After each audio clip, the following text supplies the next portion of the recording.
Day 3 in Seattle, and as is Seattle's reputation, it's raining on us today. You can see that's why we got our raincoats on, hoods up. It's just a pretty strong sprinkle. Weather, the temperature feels pretty good. It's kind of cool, maybe about 65. And we're heading down to the harbor to try to hop on a cruise, just a sightseeing cruise up and down the bay here in Seattle. But like I said, it's out, it's early in the morning, and it's raining. But we're not gonna let that hold us back. We're still gonna have a great day. On the industrial side of the tour. Once we get out there, we're gonna get some nice views of the city. A little bit cloudy out today, kind of a typical Seattle spring day, kind of mixed in with some sunny days, but we'll still get some great views of the city once we get out there on the waterfront. With that, here we go. And they switch them out about every 6 months. They don't do that great captivity for a long period of time, so we want to keep rotating them through. They were also a phenomenal sea otter breeding facility at one point through the 1980s.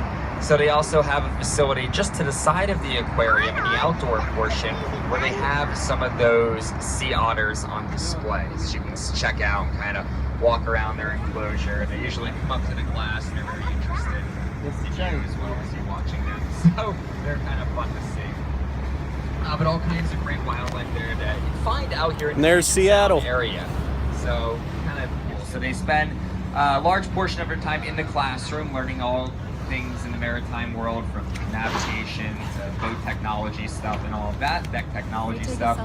And then they spend some time out in the water fishing magazines, which see the Space Needle in the background? Being that this hotel's in downtown Seattle. We went there yesterday, and we're going to go back there later tonight. The windows of this hotel. Seems a little crazy. This naval destroyer. You can look all the way down past the dry dock there, all the way down the hull of the ship, which is pretty neat. And you can see those fuel blocks set along the underside of the ship.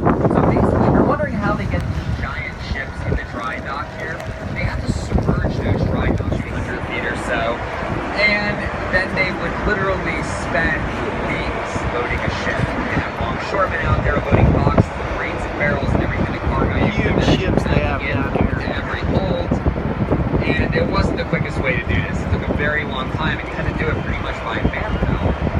But with this system, you can see how fast. You can see a gantry crane operating right now, moving out. You can see how they lower that all the way down to the hull to move containers on.